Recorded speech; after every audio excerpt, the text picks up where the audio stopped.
Hello bachcho, let's read the following question.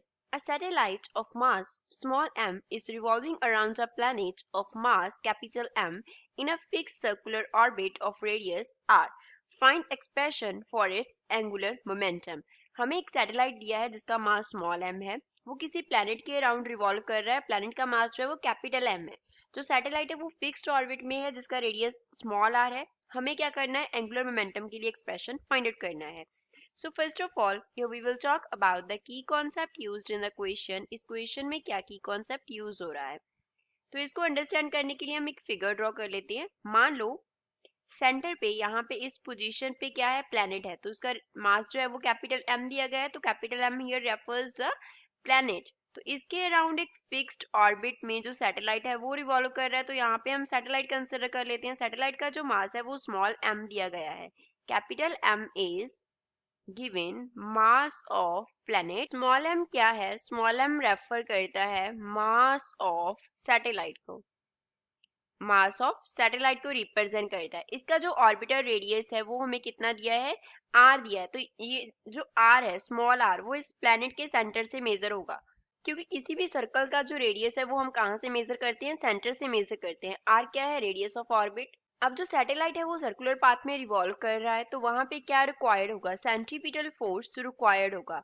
तो इस question का की कॉन्सेप्ट क्या होगा कि हम सेंट्रीपिटल फोर्स जो है उसको इक्वेट करेंगे ग्रेविटेशनल फोर्स से, क्योंकि जो सैटेलाइट रिवॉल्व करता है उसके लिए सेंट्रीपिटल फोर्स जो है वो ग्रेविटेशनल फोर्स प्रोवाइड करता है. So centripetal force is equals to gravitational force. So first of all ये हम कंसेप्ट अप्लाई करेंगे. सेकंड हमें क्या निकालने को बोला है, एंगुलर मोमेंटम. तो सेकंड कॉन्सेप्ट हम अप्लाई करेंगे एंगुलर मोमेंटम का.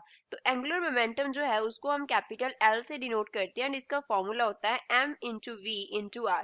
m एंड r तो हमने रेफर कर दिए हैं, तो v यहाँ पे क्या है, v रेफर करेगा ऑर्बिटल वेलोसिटी को, जिस वेलोसिटी के साथ सैटेलाइट जो है वो अपने पाथ में रिवॉल्व कर रहा है. सो v here is orbital velocity.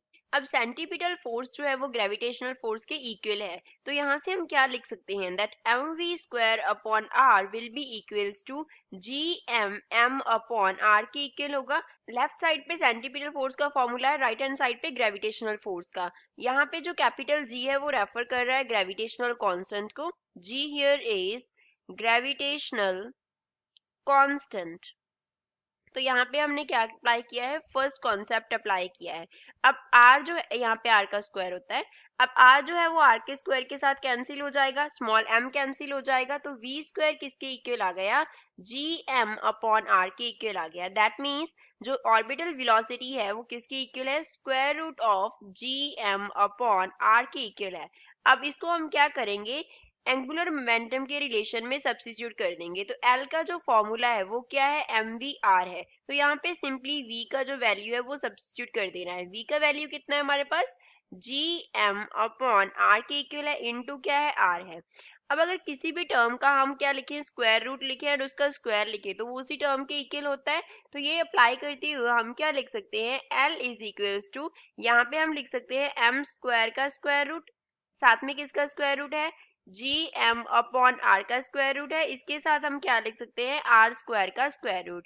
तो सभी टर्म स्क्वायर रूट में आ गई, तो हम उनको क्या कर लेंगे, एक साथ लिख सकते हैं. So we can write m square into gm into r square upon r.